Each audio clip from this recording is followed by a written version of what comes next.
Mister ध्रुव नायक sir से निवेदन करूंगा कि सर आप ये प्रपोजल एक्सेप्ट कीजिए। शकील सर जो हमारे रियल इंग्लिश मीडियम के प्रिंसिपल भी है और उनकी ओर से ये आयोजन भी किया गया है, उनका पूरा समर्पण रहता है इस आयोजन के अंदर। बेहतरीन कार्य, सराहनीय कार्य उनकी ओर से रहता है।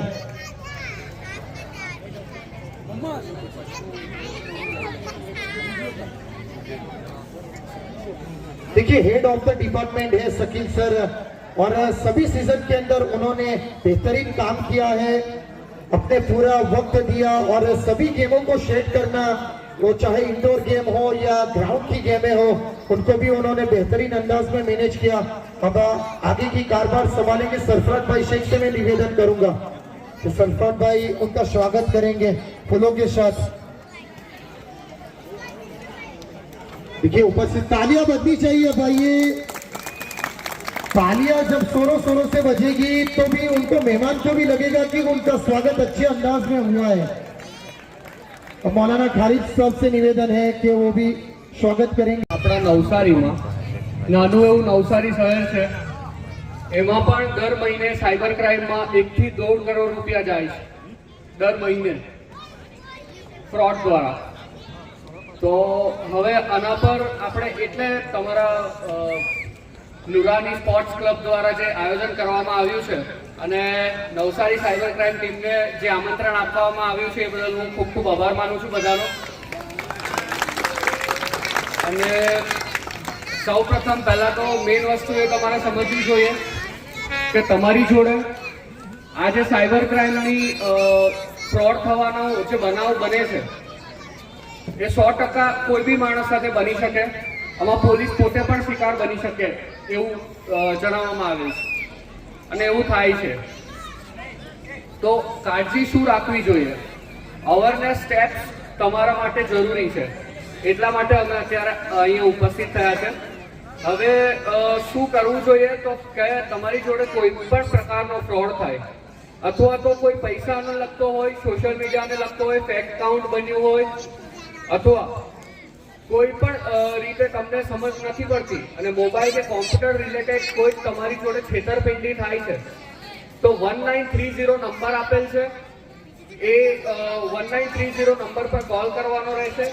1930 નંબર પર કોલ કર્યા બાદ તમારી જોડે શું થશે તો કે તમારામાં જે ટ્રાન્ઝેક્શન થયું હશે, જે બી ફ્રોડ અમાઉન્ટ ગઈ હશે તો તેનું સ્ક્રીનશોટ વોટ્સએપના માધ્યમથી ફોર્મ ભરાવીને લેવામાં આવશે અને તમે જેવું ફોર્મ ભરશો એટલે કે તમારા જો ફોર એક્ઝામ્પલ 100 રૂપિયા ગયા હશે ફ્રોડમાં તો જે સામેવાળા અકાઉન્ટમાં ગયા છે એને ફ્રીઝ કરી દેવામાં આવશે। એનું અકાઉન્ટ ફ્રીઝ કરી દેવાથી શું થાય તો કે એનું અકાઉન્ટ બંધ થઈ જાય છે।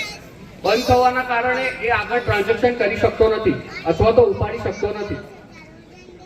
આથી તમને તમારા રૂપિયા પરત થવાના ચાન્સીસ ઘણું વધારે છે। હવે આમાં તમારે ખાસ કાળજી રાખવાની વસ્તુ શું છે તો કે ફર્સ્ટ ગોલ્ડન અવર્સ એટલે કે ફર્સ્ટ અવર 1 કલાક ખૂબ મહત્વનો છે। ફ્રોડ થયાના 1 જ કલાકમાં જો તમે કમ્પ્લેન કરી દેવું છે તો એવું બને છે કે તમારા જે પૈસા ગયા છે એ આવવાના ચાન્સ વધારે છે। તમે અહીંયા ઘણા બધા ધંધાકીય રીતે સંકળાયેલા હશે એટલે આ ખાસ જરૂરી છે કે તમારા ફ્રોડ રિલેટેડ જે ઇન્વેસ્ટમેન્ટ ફ્રોડ થાય છે અથવા તો તમારી જોડે અત્યારે 2 ટોપમાંના ફ્રોડ છે, એનું એક ઉદાહરણ છે ડિજિટલ અરેસ્ટ ફ્રોડ અને એપીકે ફ્રોડ। હવે હું તમને લાઈવ કેસ કહું તો એપીકે ફ્રોડમાં એક નારંગલાલા સ્કૂલ છે, ખબર હોય તો નવસારીમાં, તેમાં એક ઘણા મોટા વ્યક્તિ છે, નામ હું નહીં આપી શકું, એમના પર એક એપીકે આવી હતી।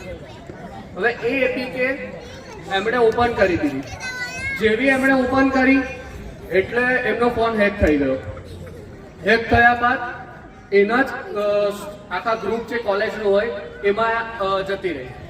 હવે સાહેબનો આવે ઇન્વિટેશન, વેડિંગ ઇન્વિટેશન, એટલે બધા ઓપન કરે। તો ખાસ ધ્યાન રાખવું, કોઈ બી વસ્તુ વોટ્સઅપમાં તમે ડાઉનલોડ કરો છો તો પાછળ .apk લખેલું હોય છે તેને ડાઉનલોડ કરવાનું નથી। વોટ્સઅપના માધ્યમથી જે બી .apk ફાઇલ આવે છે એમાં 90 થી 95% ચાન્સ રહી છે કે તમારો ફોન હેક થઈ શકે છે। હવે બીજી વસ્તુ એ ધ્યાન રાખવા જેવી છે કે આ એપીકે ફ્રોડની વાત થઈ, iOS ના જેટલા ડિવાઇસ હશે, આઈફોન છે બરાબર, તો તેમાં એપીકે ઇન્સ્ટોલ થતી નથી, એટલે મોબાઈલ હેક થતા નથી. પરંતુ જેની પાસે એન્ડ્રોઈડ ફોન છે અને જેમાં સેમસંગ નો ફોન છે, એના માટે ઓટો બ્લોકર કરીને એક ઓપ્શન આવે છે સેટિંગમાં. ઓટો બ્લોકર ઇનેબલ કરવાથી એ પણ આઈફોન જેવું જ કામ કરે છે. એટલે શું થઈ જાય છે કે તમારામાં ઇન્સ્ટોલ થતી નથી એપ્લિકેશન. અને આ સાયબર ફ્રોડ છે, આમાં 1-2 રૂપિયા ખાતામાં બચતા નથી, જેટલા હશે બધા ઉડી જશે. એટલે ખાસ કરીને એક જ વસ્તુ ધ્યાન રાખો કે વોટ્સઅપ પર કોઈ બી એપ્લિકેશન અથવા વેડિંગ ઇન્વિટેશન એ લોકો સિઝનલ બિઝનેસ કરે છે. કઈ રીતે? તો કે અત્યારે વેલેન્ટાઇન ડે આવે છે, પછી આવશે કોઈક હોળીનું તહેવાર કે ગમે એ તહેવાર, જે તમારા તહેવાર આવતા હોય એની એપીકે નામની બનાવી દે અને મોકલે છે. અને જેવું તમે ઇન્સ્ટોલ કરશો એટલે તમારું આખું અકાઉન્ટ ખાલી થશે, પ્લસ તમારા મોબાઈલમાં આખો મોબાઈલ હેક થશે. કોઈ પણ અભદ્ર વસ્તુ અથવા તો એ તમારા જ કોન્ટેક્ટમાં એ શેર થશે. આ વસ્તુ જોવા મળે છે ઘણા કેસમાં. આમાં ડરવાની જરૂર નથી. આવું તમારી જોડે કશું બી જ્યારે બી બને ત્યારે પહેલા તો સૌ પ્રથમ એપીકે ઇન્સ્ટોલ થઈ ગઈ તમારાથી ભૂલમાં, તો એરોપ્લેન મોડ ઓન કરી દેવાનો છે. એરોપ્લેન મોડ ઓન કર્યા બાદ સિમ કાર્ડ કાઢી નાખવાનો છે અને નજીકના પોલીસ સ્ટેશન જે બી હશે એનો સંપર્ક કરવાનો છે. પોલીસ તમારી સહાય માટે છે, ડરાવવા માટે નથી. તો ખાસ કરીને ડરવા વગર તમારે પહેલા પોલીસ સ્ટેશન જતું રહેવાનું. આનાથી શું થશે તો કે એ તમારો ફોન હેક કરવાની જેવો તમે સિમ કાર્ડ કાઢશો એટલે નેટવર્કમાંથી દૂર થઈ જશે. નેટવર્કમાંથી દૂર થવાથી એ તમારો મોબાઈલને એક્સેસ કરી શકશે નહીં. એટલે આ એક વસ્તુ ખાસ ધ્યાન રાખવી જોઈએ. બીજી વસ્તુ, ડિજિટલ અરેસ્ટનો બનાવ ખૂબ બને છે અત્યારે. એમાં શું કરવામાં આવે છે, મેઇનલી એજેડ લોકોને ટાર્ગેટ કરવામાં આવે છે, જેની વય મર્યાદા 60 થી ઉપર હોય. તેને વિડીયો કોલના માધ્યમથી ડરાવવામાં આવે છે કે પાકિસ્તાન દ્વારા જે હુમલો કરે છે કે અથવા જે બી કંઈક તાજમહેલ પર હુમલો થયો છે એમાં ફંડિંગ તમારા દ્વારા કરવામાં આવ્યું છે, એ રીતની અઘટિત બોગસ વાતો કરવામાં આવે છે. બીજું એવું કહે છે કે તમે પોર્ન સાઇટ બહુ સર્ચ કરી છે અને આના માધ્યમથી તમે ડિજિટલ અરેસ્ટ થયા છો. અને ડિજિટલ અરેસ્ટ થયા બાદ તમને શું કરવામાં આવે છે કે એક જ રૂમમાં તમારે લોક કરીને બેસવાનું રહે છે અને મોબાઈલ ચાર્જિંગ પર મૂકી દેવાનો અને 2-2 કલાકે આઈ એમ સેફ એવું લખીને ફોટો પાડીને એમને મોકલવાનો હોય છે. કાયદાની જોગવાઈ પ્રમાણે ડિજિટલ અરેસ્ટ એવું કોઈ કાયદામાં જોગવાઈ જ નથી. એટલે કોઈ ડરવાની જરૂર છે જ નહીં. કોઈ બી પોલીસ તમને પકડવાની હશે તો ફિઝિકલી જ આવશે. એના અમુક નિયમ હોય એ પ્રમાણે જ તમને પકડે. એ કોઈ દિવસ ડિજિટલી અરેસ્ટ કરતી નથી પોલીસ. એટલે ખાસ કરીને આ ધ્યાન રાખજો. આ કેસમાં 19 કરોડ રૂપિયા પણ ગયા છે. 19 કરોડ એક જ માણસ પાસેથી. એટલે આ ખૂબ ચર્ચિત વિષય છે અત્યારે. ખાસ કરીને એજેડ વ્યક્તિ જે તમારા ઘરમાં હોય એને બી તમારે કાયમ પૂછતા રહેવાનું કે તમને કોઈ કઈ કશું વસ્તુ થયું નથી ને, કઈ કરતું નથી ને. કેમ કે આ લોકો શું ટાર્ગેટ કરે છે, એજેડ વ્યક્તિને કરે છે અને પોતાના જ ઘરનાથી છુપાવવા કહે છે. એટલે પોતાના જ ઘરનાને ખબર હોતી નથી કે અમારે ત્યાં આ વસ્તુ બનાવ બને છે. કાલનો જ કિસ્સો કહું તો ટોટલ 10 દિવસથી ડિજિટલ અરેસ્ટ રહેલા એક મહિલા અને એમના હસબન્ડ જોડે આવ્યા હતા. 10 દિવસથી પોતાના ઘરમાં લોક હતા અને કોઈક અમારો સેમિનાર ભર્યો હશે તેના દ્વારા એમને જાણ થઈ અને એ લોકો અમારા પોલીસ સ્ટેશન આવ્યા હતા. એટલે આવું કશું ગભરાવાની જરૂર નથી. તમે ખોટા કામ કરતા નથી તો તમારે ડરવાની બિલકુલ જરૂર નથી. હવે હું થોડા તમને 2-5 મિનિટ સ્ટેપ્સ કહી દઉં કે તમારા મોબાઈલમાં ઇનેબલ કરવાથી તમે સિક્યોર રહી શકો છો. ફર્સ્ટ, તમે બધા પોતાની પાસે મોબાઈલ છે તો ડાયલ પેડ ઓપન કરો. આપણે કોલ કરીએ એમાં *#0 એક મિનિટ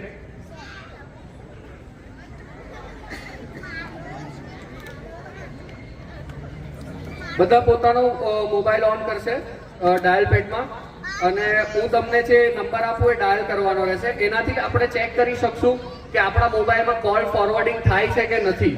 એ અત્યારે તાત્કાલિક ખબર પડી જશે. *#21# આ નંબર ડાયલ કરવાથી *#21# આપણે ચેક કરી શકીએ છીએ કે તમારા મોબાઈલમાં કોલ ફોરવર્ડિંગ થાય છે કે નહીં. ઘણા બધાને MMI કોડ એરર કે એવું બી બતાવી શકે છે, તો તે વસ્તુ નોર્મલ છે, નેટવર્કમાં આવવાથી થઈ જશે. *#21# *#21# આનાથી આપણે ચેક કરી શકીએ છીએ કે કોલ ફોરવર્ડિંગ થાય છે કે નહીં. બીજી વસ્તુ, ઓકે પતી ગયું. હવે આ ખાસ ધ્યાન રાખો, એ કોડ મારો કે ના મારો, આ તમારે એક દિવસમાં એકવાર ટાઈમ મળે તો કોડ મારી દેવાનો છે. એ છે #002#. #002#. આ કોડ શું કરે છે તો કે કોલ ફોરવર્ડિંગ જો થતું હોય તો તેને ડિસેબલ કરી નાખે, એટલે તમારામાં કોલ ફોરવર્ડિંગ બંધ થઈ જાય.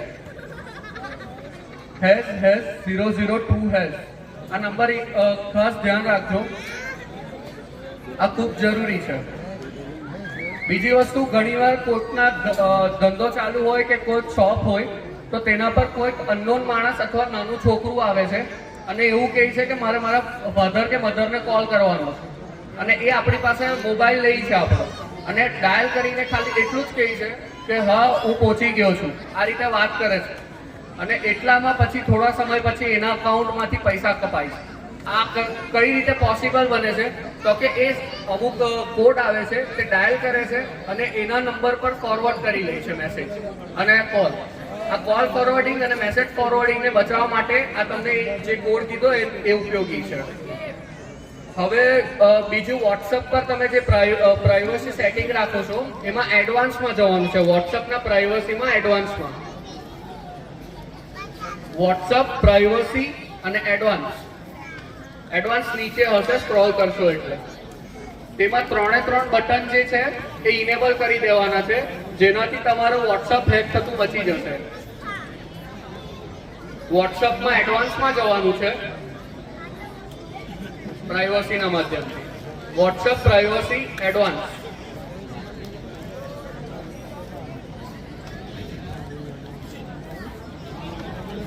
અને તમે જો ઇન્સ્ટાગ્રામ, ફેસબુક વગેરે યુઝ કરતા હોય, ખાસ કરીને ગર્લ્સ, તો પોતાનું પ્રોફાઇલ લોક રાખવું જોઈએ, જેનાથી કોઈક માણસ ફેક એકાઉન્ટ બનાવી ના શકે.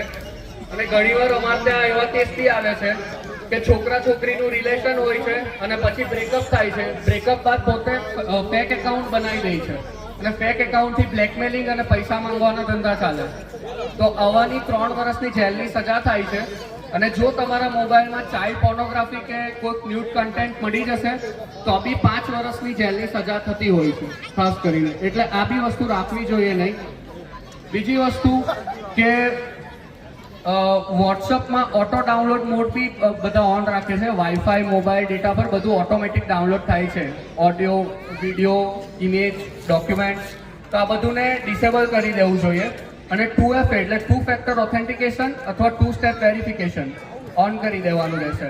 જેથી શું થશે તો કે તમે જ્યારે બી લોગિન કરો વોટ્સઅપ, ત્યારે વચ્ચે 2 ફેક્ટર ઓથેન્ટિકેશન માટે એક પાસવર્ડ માંગશે, 6 ડિજિટનો આંકડો માંગશે. એ આંકડો આપણે કેમ ATM પિન સેટ કરીએ એ રીતે જ કરવાનો રહેશે, અને એ તમને જ ખબર હોવો જોઈએ. તમને કોઈને બી કંઈક બી ડાઉટ હોય, કંઈક બી આમાં સમજ ના પડતી હોય તો અમારું પેજ છે SP Navsari, Instagram, Facebook, YouTube બધા પર જ છે SP નવસારી અને સાયબર ક્રાઇમ નવસારી. તો એને પહેલા ફોલો કરી લો બધા, એટલે કંઈ બી ડાઉટ હોય તો ડાયરેક્ટ મેસેજ કરજો, અમારી ટીમ તમને કોન્ટેક્ટ કરીને રિપ્લાય આપી દેશે. આપણે નવસારીને સેફ બનાવવાનું છે. આપણે એવું કરવાનું છે કે નવસારીમાંથી પૈસા કમસે કમ જાય. ઓકે, સો આ એક ખાસ છે. પછી મોબાઈલ રિપેરિંગ માટે ઘણીવાર મોબાઈલ આપો છો તો સેમસંગના મોબાઈલમાં મેન્ટેનન્સ મોડ આવે છે, એ ઇનેબલ કરીને આપવાનો હોય છે, જેથી એ લોકો તમારી ગેલેરી અને અંગત ફોટા જોઈ નથી શકતા અને કોન્ટેક્ટનો બી યુઝ નથી કરી શકતા. અને રિપેર મોડ આવે છે બીજા બધા જે એન્ડ્રોઈડના ઓપ્પો, વિવો જે મોબાઈલ છે એમાં, તો એ બી ખાસ ઇનેબલ કરીને આપવું જોઈએ રિપેરિંગ માટે આપો ત્યારે મોબાઈલ. અને છેલ્લે હું એક ખાસ બીજી એક વાત કહું કે ઘણીવાર એવા બનાવ બને છે કે તમને અનનોન વિડીયો કોલ આવે છે. અનનોન વિડીયો કોલ આવે એટલે તમે ઉપાડી લો છો અને સામે નગ્ન અથવા અભદ્ર વસ્તુ તમને જોવા મળે છે અને એ રેકોર્ડિંગ કરી લે છે, અને એ જ રેકોર્ડિંગ વિડીયો તમને સેન્ડ કરે છે અને પછી પૈસા માંગે છે કે હું અત્યારે આ વોટ્સઅપ પર અપલોડ કરું છું, એના મને 200 રૂપિયા કે 500 રૂપિયા આપો, તમારે નહીં કરાવવું હોય તો. જ્યારે તમે આ વસ્તુ માટે 200 કે 500 રૂપિયા આપી દેશો કે આ નહીં કરશે, તો પછી થોડા સમય પછી પાછો એક મેસેજ કરશે કે હું યુટ્યુબ પર કરું છું અથવા તો ઇન્સ્ટાગ્રામ પર કરું છું કે ફેસબુક પર, હવે મને 1000 રૂપિયા આપો. આ ચેન ક્યારેય બંધ નહીં રહેશે.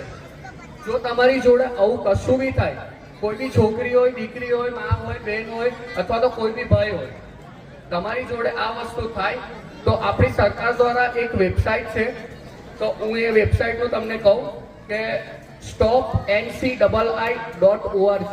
stopncii.org આ એક વેબસાઇટ છે જેના માધ્યમથી તમે જે વિડીયો આવ્યો છે એમાં અપલોડ કરો અને અપલોડ કર્યા પછી વિધિન ફ્યુ અવર્સમાં તમારું જે વિડીયો છે એ આખા નેટવર્કમાં, ઇન્ટરનેટમાં જ્યાં બી હશે ત્યાંથી ડિલીટ થઈ જશે. એટલે આમાં ગભરાવાની જરૂર નથી. ઘણીવાર એવું બને છે કે છોકરીઓ અથવા ભાઈ જેનો બી વિડીયો વાયરલ થયો, સમાજમાં બધાની ઇજ્જત હોય છે, તો ઇજ્જત બચાવવા માટે આ જે વાયરલ થયેલો વિડીયોમાં સુસાઇડ પણ ઘણા લોકો કરે છે. એટલે ખાસ કરીને આ વસ્તુનું બી ધ્યાન તમારે રાખવું જોઈએ કે ડરવાની કોઈ બી વસ્તુની જરૂર નથી. બધાનું સોલ્યુશન હોય છે. અને કંઈ બી તમને હેલ્પની જરૂર લાગે તો અમારો સાયબર ક્રાઇમનો કોન્ટેક્ટ કરજો. જરૂર અમે હેલ્પ કરીશું કઈ બી વસ્તુમાં તમને જરૂર જણાય તો. અને બધી વસ્તુ તમે કવર કરી લીધી છે, તો ધન્યવાદ. Thank you.